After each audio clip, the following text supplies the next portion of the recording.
ታላቅ የምስራች የትንሣኤ በዓል ምክንያት በማድረግ ከዲኤምሲ ሪል ስቴት ታላቅ ቅናሽ ተዘጋጅቷል። በካሬ 97000 ብር ሲሸጥ የነበረው ወደ 78000 ብር ለተወሰኑ ደንበኞች መቀነሳችንን ስንገልጽ በታላቅ ደስታ ነው። ባለ 1 መኝታ ከ430000 ብር ጀምሮ፣ ባለ 2 መኝታ ከ620000 ብር ጀምሮ፣ ባለ 3 መኝታ ከ750000 ብር ጀምሮ ከ60% የረጅም ጊዜ የባንክ አማራጭ ጋር ማለትም 40% በ2 ዓመት ከ6 ወር ከፍለው ቤቶን የሚረከቡበት። አስተውሉ፣ እኛ ጋር ሲገዙ ቤት ብቻ አይደለም የምንሸጠው፣ የተንጣለለ የመኖሪያ መንደርም ነው። ለልጆ እንዲሁም ለአዋቂ ሁሉንም የሚያገኙበት ግቢ፣ የመዋኛ ገንዳ፣ የልጆች መጫወቻ ሜዳ፣ ላይብረሪ፣ የገበያ ማዕከል፣ ሜዳ ቴኒስ፣ ባይኬሪያ፣ ይህን ሁሉ በአንድ ቦታ የሚያገኙበት ዲኤምሲ ሪል ስቴት። ለበለጠ መረጃ በ0982 172727 እንዲሁም በ0939 9696 65 ላይ ይደውሉልን።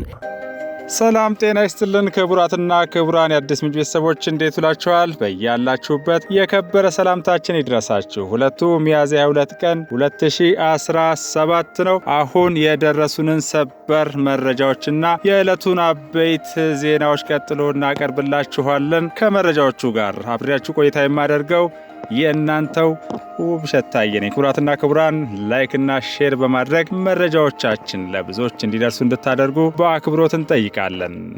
ወደ ሰበር መረጃዎቻችን ተሸጋገርን።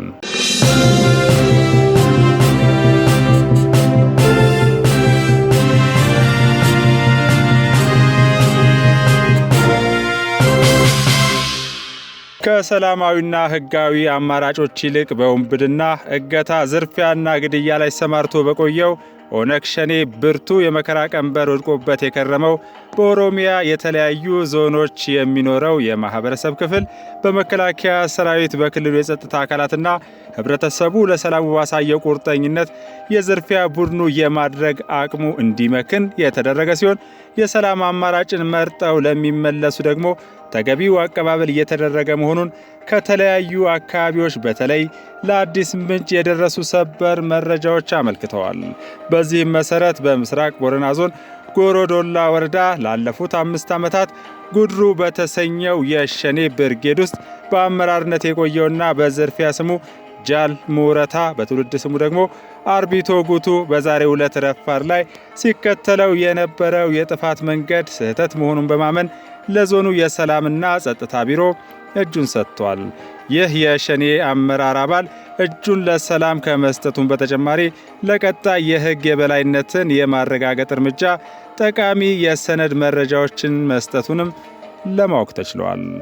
ከሰሜን ሸዋ ዞን ደገም ወረዳ የሰላምና ጸጥታ ቢሮ የመረጃ ምንጮቻችን ያገኘነው መረጃ እንደሚያመለክተው ደግሞ በቀጣናው የሚንቀሳቀሰውን የሸኔ ቡድን በተቀናጀ ሁኔታ እየተካሄደ ያለው ኦፕሬሽን ውጤታማ በመሆኑ ማህበረሰቡ ሰላሙ በአንጻራዊ ሁኔታ እየተመለሰለት መሆኑን የገለጸ ሲሆን በምስሉ የሚታዩትን በዛሬው ዕለት እጃቸውን የሰጡትን 2 የሸኔ አባላት ጨምሮ ሌሎችም ተንጠባጥበው በመምጣት እየገቡ መሆኑን መረጃዎቻችን አረጋግጠዋል። በምስራቅ ወለጋ ዞን የተለያዩ ወረዳዎች ማለትም በሲቡሲሬ፣ ዋዩ ቱቃ፣ ኤበንቱና ዲጋ ወረዳዎች ከቦታ ቦታ በመንቀሳቀስ ህዝብን ሲያሰቃዩ የነበሩ የኦነግ ሸኔ አባላት የሰላም ጥሪውን አክብረው የገቡ ሲሆን በጥፋት ድርጊታቸው ለቀጠሉት ጓደኞቻቸውም የሰላም ጥሪውን በበኩላቸው ማቅረባቸውን ለማወቅ ተችሏል። በጽንፈኛውና በአሸባሪው ሸኔ ላይ የተወሰደውን እርምጃ ተከትሎ በርካቶች እጅ እየሰጡ መሆኑን ከኢፌዴሪ መከላከያ ሰራዊት የማህበራዊ ትስስር ገጽ ያገኘነው መረጃ አመልክቷል። በሰሜን ሸዋ ዞን ጠራ ወረዳ በቱቲና ወረ ገብሩ ቀበሌዎች የ6ኛ ክፍለ ጦር እየወሰደ ባለው የተጠናከረ ዘመቻ አብዛኛው የጽንፈኛውና የአሸባሪው ሸኔ ቡድን የተደመሰሰ ሲሆን የተለያዩ የነፍስ ወከፍ መሳሪያዎችና ተተኳሾችም ተማርከዋል። ጽንፈኛውም ሆነ አሸባሪው የሸኔ ቡድን አሁን ላይ እየደረሰበት ያለውን ከፍተኛ ምት መቋቋም ባለመቻሉ የመጨረሻ ያለውን አማራጭ ተጠቅሞ ወደ ማህበረሰቡ ሰርጎ ለመግባትና የህዝብን ሰላም ለማወክ ንብረት ለመዝረፍ ቢሞክርም በሰራዊቱ መመታቱን ኮሎኔል ጋዲሳ ዲሮ ተናግረዋል። ከሰሞኑም በርካታ ቁጥር ያላቸው ጽንፈኞችና ሸኔዎች ለሰራዊቱ እጅ መስጠታቸውን የኮሮ ምክትል አዛዥ ኮሎኔል ጋዲሳ ዲሮ ተናግረዋል። ነፍጥ አንግበው በጫካ የነበሩ ቡድኖች የበደልነውን ሕዝብና ሀገር እንክሳለን በማለት እየተከተሉት የነበረው የጥፋት መንገድ የተሳሳተ መሆኑን አውቀው ወደ ሰላማዊ ሕይወታቸው እየተመለሱ መሆኑን የገለጹት ምክትል አዛዡ ሰላም ለማይገባቸው ሁከትና ብጥብጥን ዓላማቸው ላደረጉ የጥፋት ቡድኖች ግን አሁንም የሚወሰደው ጠንካራ እርምጃ ተጠናክሮ ይቀጥላል ብለዋል።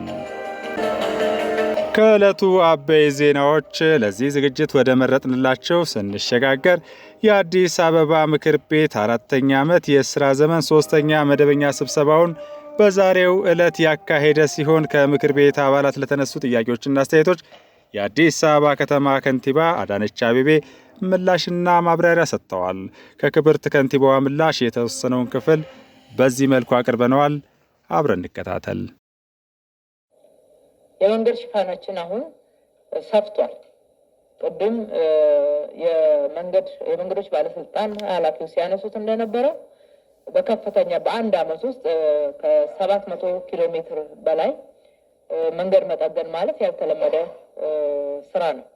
በኮሪደር ልማት የሰራነው ስራ ይሄንን ከፍ ያለ ቁጥር እንዲመጣ አድርጎታል ማለት ነው። የጠገናቸው፣ ያደስናቸው፣ ያሰፋናቸው መንገዶች መንገድ ለሰው ብቻ ደግሞ እንዳይሆን መንገድ ለእግረኛ ከ80 እጅ ያላነሰ የከተማችን ነዋሪ በእግሩ የሚንቀሳቀስበት ከተማ ውስጥ መንገዶችን ለመኪና ብቻ ወይም ለተሽከርካሪ ብቻ ልናዘጋጅ አንችልም። መንገዶቻችን ለሰውም ጭምር መሆን አለበት። በድሃውና በሀብታሙ መካከል የተቀራረበ ፍትሃዊ የሆነ አጠቃቀም ሊኖር ይገባዋል ነው። ሕፃናት በርቀው የሚያድጉባት ከተማ በአእምሯቸው የሚገነቡበት በአካላቸው የሚገነቡበት ይሆን ዘንድ በከፍተኛ ሁኔታ የሕፃናት መጫወቻ ማቆያ ቦታዎች ትልቅ አብዮት ነው እያካሄድን ያለ ነው። ልብ ብላችሁ ከሆነ ከተማው ላይ ማህበረሰቡም ይህንን ይመስለኛል ያነሳው። ጥቅል አይሆንም እየተጠቀመበት ስላለ። በሌላ በኩል የኮሪደር ልማት ሰፊ የስራ እድል ነው የፈጠረው።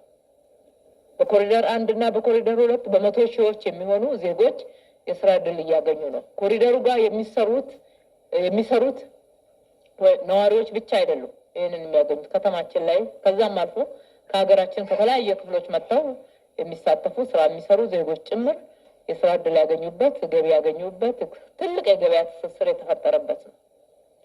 ከተማችንን ንጹህ የማድረግ ጽዱ የማድረግ የጤና ጉዳይ ነው። ውበት ብቻ አይደለም። ብዙዎች ከተማን ማስዋብ የቅንጦት አድርገው ይመለከቱታል። ይሄ የግንዛቤ ችግር ነው። ከተማ ማስዋብ እጅግ በጣም በተጠጋጋ ሁኔታ ነዋሪዎች፣ ዜጎች አብረው በሚኖሩበት አካባቢ ላይ ውብ ንጹህ የመኖሪያ አካባቢ የመኖሪያ ቤት ማቅረብ የግድ ነው። አንደኛ ጤና ነው። ሁለተኛ ለአእምሮ እድገትም ጭምር ለሰላማዊ የሆኑ ግንኙነቶችም እጅግ በጣም አስፈላጊ ነው። ማህበራዊ ትስስርን ጭምር የሚያጠናክሩ ስለሆነ እነኚህን መሰረተ ልማቶች ህዝባችን ጋር ስናደርስ ትልቅ ገቢን ይጨምራል። የመነገጃ ስፍራዎች እየታደሱ የበለጠ ሳቢ የሆኑ ተመልሰው ለነዋሪው እንዲደርሱ ነው የተደረገ ያለው። በኮሪደር 2 ብቻ የካዛንቺስን ብቻ ባነሳላችሁ ካዛንቺስ አካባቢ ለተነሱ ነዋሪዎች ወደ 1444 መነገጃ መስሪያ ማምረቻ ሼዶችን ማቅረብ ችለናል። በመንግስት የገነባ ነውና በግል በያዙት ቦታ ላይ በፍጥነት ገንብተው ንግድ መቀዛቀዝ እንዳይፈጠር ያደረጉ ግለሰቦች የሰሩትን ጨምሮ 400 ያክል ሱቆች ተጠናቀው አሁን ወደ ስራ እየገቡ ነው። ትላንትና ከሚነግዱበት ሁኔታ ጋር አይገናኝም። ገበያቸውም የዛኑ ያክል ነው የሚጨምረው፣ ሳቢ ነው የሚሆነው። በርካታ ወደ ትንንሽ ሱቆች ጎራ ብሎ የማይገዛው ዜጋ ጭምር የማይሸምተው ዜጋ ጭምር አሁን ይስበዋል። ወደዛ ነው የሚሄደው። ቱሪዝምን ይስባል። የሀገር ገቢ ያድጋል። የቱሪዝም ዘርፉን ያሳድጋል። በአጠቃላይ ኮሪደር ልማት ላይ ህዝባችን የጠየቀውና ያነሳው ጥያቄ ተገቢነት ያለው ነው። ነገር ግን ደግሞ ይህንን ጥያቄ መመለስ የምንችለው በቅደም ተከተል ነው። በአንድ ጊዜ ይህንን የቆየ እርጅና የተጫጫ ነው የከተማችንን አካባቢ በራሳቸው ጊዜ እየፈረሱ ያሉ እነኚህ ጭቃ ቤቶችን እንዲሁም ስታንዳርዳቸውን ያልጠበቁ የከተማውን ስትራክቸራል ፕላን ጠብቀው ያልተገነቡ ከተማዋን ለጎርፍና ለተያያዥ አደጋ እየዳረጉ ያሉ አካባቢዎችን ሁሉ በአንዴ ብናድስና ብናስተካክል ደስታውን አንችለው። ነገር ግን ጊዜም ሀብትም ይወሰነናልና ቅደም ተከተል አስይዘነዋል። ነገር ግን ደግሞ የማይሰራ ቦታ አይኖርም። ምክንያቱም መጀመሪያ ላይ እንደጠቀስኩት ከተማችንን እንደ ስሟ ውብ አበባ የማድረግ ትልቅ ራዕይ ነው የተያዘው። ይሄ ሙሉ ከተማዋን ስናዳርስና በዛ ደረጃ ስናመጣ ነው። በተወሰኑ አካባቢዎች ላይ በሰራነው ብቻ የተሟላ ሊሆን አይችልምና፣ ስለዚህ ጀምረናል፣ እንቀጥላለን። የከተማችን ነዋሪዎች ትዕግስት አድርገው ቅደም ተከተል አስይዘን አብረን እንሰራለን። እስካሁን የሰራናቸው ቦታዎች ላይም ብቻችንን የሰራነው ነገር የለም። የሰራነው ከህዝቡ ጋር ነው። ከ7,000 በላይ ህንፃዎቻቸውን አድሰው ፋሰር ላይ ታርገው ክላድ አርገው አሳምረው ያቀረቡት እና ከተማዋን ስታንዳርዳይዝ ማድረግ ውስጥ ትልቅ አስተዋጽኦ ያደረጉት የከተማችን ነዋሪዎች ናቸው። በኮሪደር ስራ በሚሰራበት አካባቢ ምሳ፣ እራት፣ ቡና እያቀረቡ ሰራተኞቻችንን ሲያበረታቱ የነበሩት የከተማችን ነዋሪዎች ናቸው። እነኝህን ትልልቅ በተለይ መንገዶች ስናሰፋ በሰፊው የተዘረጋው መሰረተ ልማት ለመዘርጋት አስፈላጊ የሆነው የወሰን ማስከበር ስራ በሚሰራበት ሰዓት መልሶ ማልማት እንደ ካዛንቺስ እንደ ፒያሳ ያሉ አካባቢዎችን ስንሰራ እነኚህ የከተማችን ነዋሪዎች ፈቃደኛ ሆነው ልማቱ ገብቷቸው አምነውን ይሁንታቸውን ባይሰጡ ኖሮ ይህንን ስራ ምንሰራ አንችልም። በብዙ መንገድ ተያይዘን የከተማችን ነዋሪዎች ስለደገፉን ነው። በመቶ ሚሊዮኖች ልናወጣ የነበረው ወጪ የተወሰኑት የከተማችን ኮንትራክተሮች ለወራት ማሽነሪዎቻቸውን ሰጥተውን ነው። በቀን 6,000 7,000 ሊከራዩ የሚችሉ ማሽነሪዎቻቸውን 2 ወር 3 ወር ከኛ ጋር ያለምንም ክፍያ እንዲቆዩና አብረውን እንዲሰሩ አድርገው ነው። በርካታ የከተማችን ወጣቶች በበጎ ፈቃድ የተነሺዎችን እቃ ማጓጓዝ፣ መደገፍ፣ ሌሎችም በጉልበታቸውና በእውቀታቸው አገልግሎት ሰጥተው ነው። የአዲስ አበባ ከተማ የዲዛይን አጠቃላይ እነኚህ ጥናቶች የተደረጉት በተለይ ዲዛይን ስራ የከተማችን ባለሙያዎች ከዩኒቨርሲቲ እስከ ግል የኮንሰልተንሲ ኤጀንሲ ያላቸው ባለሙያዎች በበጎ ፍቃድ ነው አገልግሎት የሰጡት። የጋራ ስራ ነው፣ የጋራ ውጤት ነው። ተባብረን ነው ከተማችንን እየሰራን ያለ ነው። በአንድ በኩል እንደዚህ ተባብረን መስራታችን ከባለቤትነትም ወጪያችንን የሚያቃልል ነው የሚሆነው። በሌላ በኩል ደግሞ ታቅዶ በደንብ ዲዛይን ተደርጎ የማያዳግም ስራ መሰራት ይችል ዘንድ ሌሎችንም አካባቢዎች በተመሳሳይ በጥናት ቅደም ተከተል አስይዘን የምንሄድበት መሆኑን በዚህ አጋጣሚ በተጠየቀው ልክ ለማንሳት ነው። ሁለተኛው ከኑሮ ውድነት አንጻር የተነሳው ነው። እንግዲህ አዲስ አበባ ላይ የኑሮ ውድነትን ሁኔታ ተረድተን የህዝባችን የኑሮ ጫና ገብቶን የገበያ መዛባት፣ የገበያ ላይ ዋጋ መቀያየር፣ አጠቃላይ ዓለም አቀፋዊ ሁኔታ፣ ሀገር አቀፋዊ ሁኔታ፣ የከተማችን ሁኔታን ከግንዛቤ አስገብተን በርካታ ምላሾችን ለመስጠት ጥረት አድርገናል። የምክር ቤት አባላትም ህዝባችንም እውቅና የሰጠበት ነው። የመጀመሪያው ከዘላቂነት አንጻር ምርትን መጨመር ስለሆነ አቅርቦትን መጨመር ስለሆነ ትልቅ ትኩረት የሰጠ ነው። አቅርቦትን ለመጨመር የሚያስችለን ስትራቴጂ ነድፈን ነው የተገበርነው። በከተማችን 4 በሮች ላይ ትልልቅ የገበያ ማዕከላት ተገንብተው ምርት እንደ ልብ የሚገባበት ከተማ አዲስ አበባ ነው። ከየትኛውም የኢትዮጵያ አካባቢ ያለምንም ኬላ ያለምንም መንገድ ላይ የተለየ ክፍያዎች አዲስ አበባ ላይ ምርት እንዲመጡ የሚያስችሉ ስራዎችን ሰርተናል። በዚህ አጋጣሚ በተለይ የግብርና ምርቶች ላይ የደላላዎች ሰንሰለት ተበጣጥሷል። አንዳንድ ማሳያዎችን ባነሳ ደስ ይለኛል። ከአንዳንድ ከአዲስ አበባ ውጭ ከሆኑ አካባቢዎች መጥተው ከአዲስ አበባ ሽንኩርት ገዝተው ሲሄዱ፣ ቲማቲም ገዝተው ሲሄዱ፣ ሌሎች አትክልትና ፍራፍሬዎችን ገዝተው ሲሄዱ አይተናል። ለምን ብለንም ጭምር ጠይቀናል። አንዱ ዋጋ ነው፣ ሁለተኛው ጥራት ነው የነበሩ። ይህንም በዶክመንት ይዘነዋል። ስራውን ማጠናከር ስለሚገባን መስፋትም ስላለበት እነኚህ የገበያ ማዕከላቶች ያመጡትን ለውጥ መነሻ አድርገን መጨመር እንዳለብን አቅደን ሰራን። አሁን በዚሁ በጀት ዓመት የላፍቶና የለሚ ኩራ ቁጥር 2 ገበያ ማዕከል ተጠናቆ ወደ ስራ የሚገባ ነው የሚሆነው። ከዚህ በተጨማሪ እሁድ ገበያ ነው።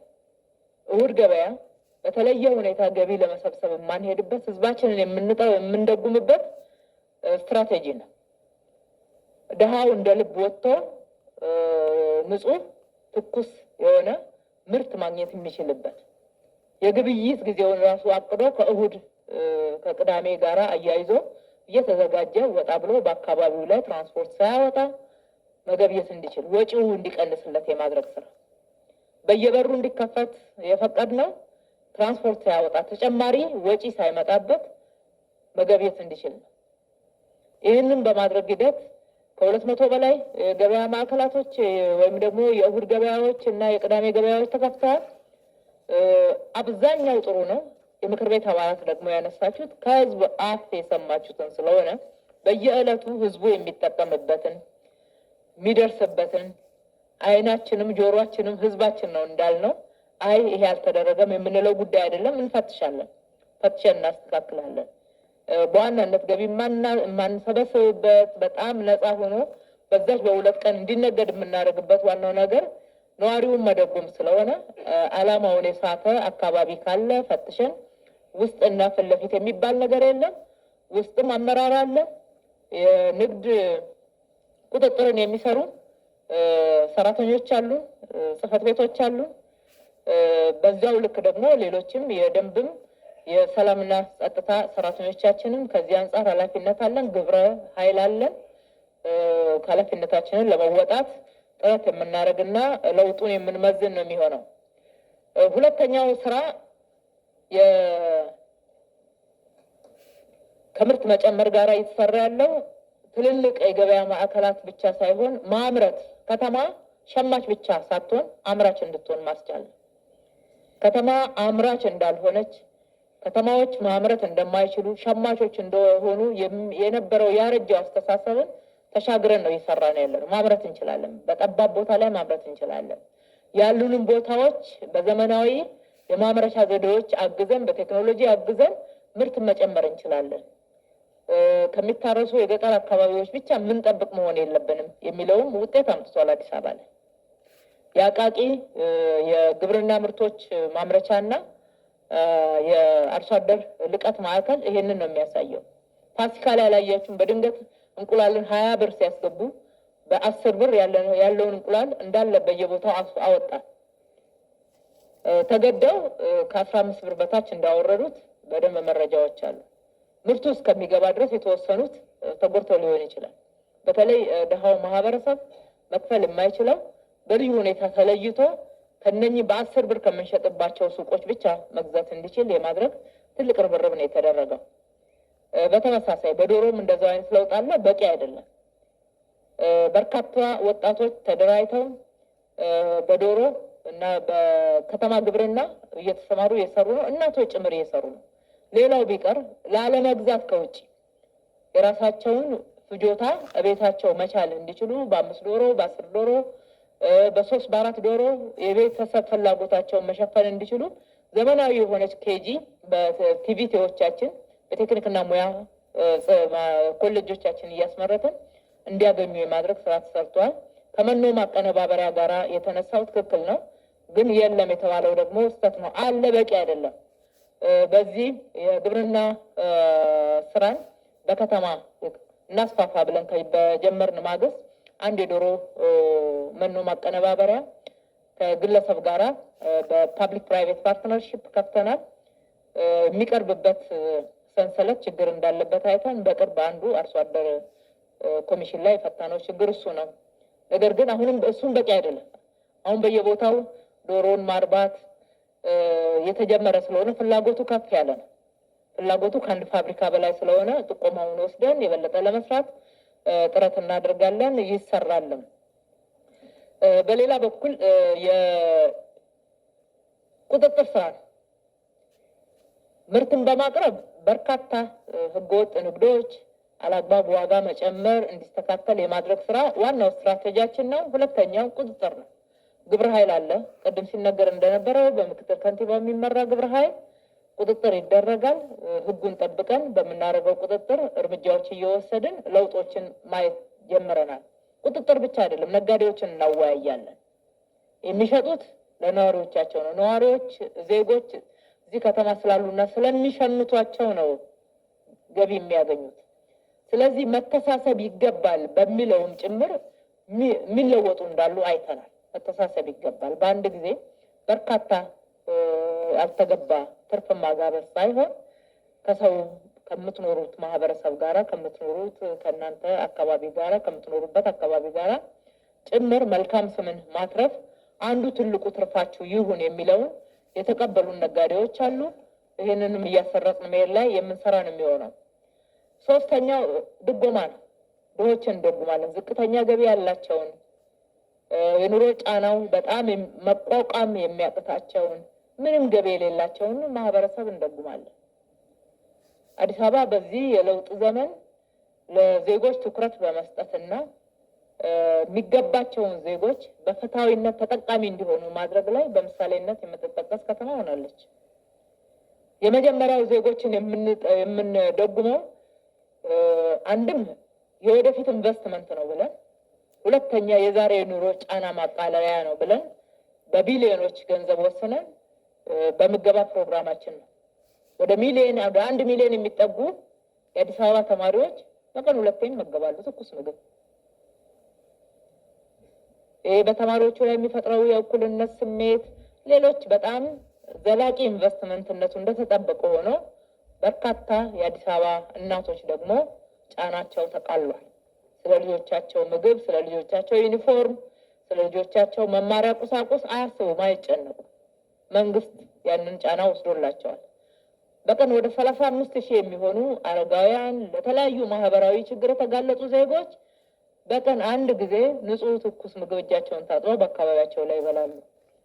26 የምገባ ማዕከላትን ገንብተን ወደ ተግባር አስገብተናል። በተለይ አሁን ልማት ተነሺዎች አካባቢ ደግሞ ጨምረን ከ22 ወደ 26 ያደረስነው እነሱ አካባቢ ተጨማሪ ገንብተን ነው። ይህንን ማድረግ ለዜጎች ቅድሚያ የመስጠት ጉዳይ በፍትሃዊነት ደግሞ ተደራሽ እንዲሆን ማድረግ ነው አገልግሎታችን። ምክንያቱም አንዳንዶቹ በጣም አረጋውያን ናቸው፣ ጠያቂ የላቸውም፣ ደጋፊ የላቸውም፣ ጡረታ የላቸውም፣ ይገባቸዋል። አንዳንዶቹ ደግሞ ለተለያዩ ማህበራዊ ችግር ተጋልጠዋል፣ በአካል ጉዳት በተለያየ መንገድ።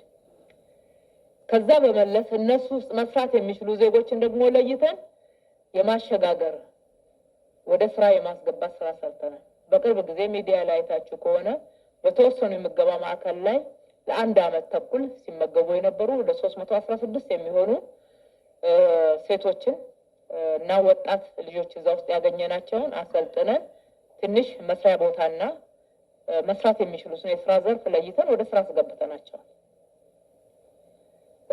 በህብረት ስራ ማህበር የሚቀርበው ምርትም በተመሳሳይ ትልቅ የመንግስት ድጎማ ያለበት ነው። በህብረት ስራ ማህበራታችን ላይ በዝርዝር ቀርቧል። ደግሞ ጠንከር ያለ ሪፎርም ወስደናል። የማይነካ አካባቢ ነበር። ህብረት ስራ ሲነካ ጩኸቱ በጣም ከፍተኛ ነው። ወደ ታች በተለይ ወደ ሸማቾች አካባቢ ማለት ነው። የህዝብ ሳይሆን እዛ ተመርጠው የሚመሩ ሰዎች ንብረት እስከሚመስል ድረስ የመብት ጥያቄ ጭምር አድርገው ነው። በጣም የቆየ ያልተጠየቀ የማይነካ ከመሆኑ የተነሳ እሱም መነካካት በነካካን ሰሞን ጩኸቱን ሰምታችኋል። ያንን ግን ተሻግረነዋል። አሁን እንዳላችሁት ኦዲት ማድረግ ማጥራት፣ ሁሉም ወደ ተመሳሳይ ደረጃ መጥተዋል ወይ? በለጠፉት ዋጋ ይሸጣሉ ወይ? ለምንድን ነው ከለጠፉት ውጭ የሚሸጡት የሚለውን ክፍት አድርገን ልባችንና አእምሯችንን የቱ ጋር ነው የሚለውን ዝርዝር መረጃ ወስደን እየፈተሽን ማስተካከል ይገባል። ከዛ ውጭ በድጎማ ነው ምርት የሚቀርበው። የአብዛኛው ሀብትም እንደሆነ ታሳቢ ተደርጎ መመራት ይኖርበታል። በትራንስፖርት በአመት ከ3 ቢሊዮን በላይ እየደጎምን ነው። በተለይ ቀላል ባቡር ወደ አዲስ አበባ ከመጣ በኋላ ወጪው ቀላል እንዳይመስላቸው። በእነኚህ የከተማ አውቶቡሶች የምንሰጠው አገልግሎት ክፍያ መስሪያ ቤቱንም አያስተዳድርም። ወደ 3 ቢሊየን እና ከዛ በላይ ድጎማ እያቀረብን ነው። ህዝባችን እያገለገልን ያለ ነው። ተጨማሪ አውቶቡሶች ያስገብተናል። አሁን ደግሞ ሁልጊዜ በዚህ መልክ ከምንሄድ ብለን እግረ መንገድ መረጃ ለመስጠት በመንግስትና የግል አጋርነት የቱር ኦፕሬተር ልክ ሌሎች ሀገሮች ላይ እንዳየ ነው አዲስ አንድ ፕራይቬት ቱር ኦፕሬተር አግሪመንት ገብተን ስራውን ሰጥተናል። ኤሌክትሪክ ባሶችን በዛ በኩል እንዲመሩ እና አገልግሎት እንዲሰጡ የማድረግ ስራ የሰራ ነው። እስኪ እዚህ ጋር የመንግስት ዊክ ሳይድ ይሆን ወይ እንደዚህ አይነት አገልግሎትን መስጠት የመንግስት ደካማው ጎን ይሆን ወይ የሚለውን ፍተሻ አድርገን ነው። ምክንያቱም ስለ መንግስት የሚያገለግላቸውን አገልግሎቶች አንዳንዶቹን አውትሶርስ እናድርግ። በተለመደው መንገድ ብቻ አገልግሎትን ማሻሻል አንችልም። ከተለመደው ወጣ እንበል ብለን አንዳንድ አገልግሎቶችን ልክ ጽዳት፣ ጥበቃ የመሳሰሉትን ከመንግስት መስሪያ ቤት እያወጣን እንደመጣ ነው። በ100 አውቶቡሶች ጀምረናል። ቀስ ብለን አጠቃላይ የፓብሊክ ትራንስፖርት ወይም ደግሞ የአውቶቡስ አገልግሎት መስጠት ዋና ዓላማውን ሳይስት ማህበረሰቡ ላይ ጫና ሳይፈጥር በፕራይቬት ኦፕሬት መደረግ የሚችልበትን እየሞከርን ነው ማለት ነው።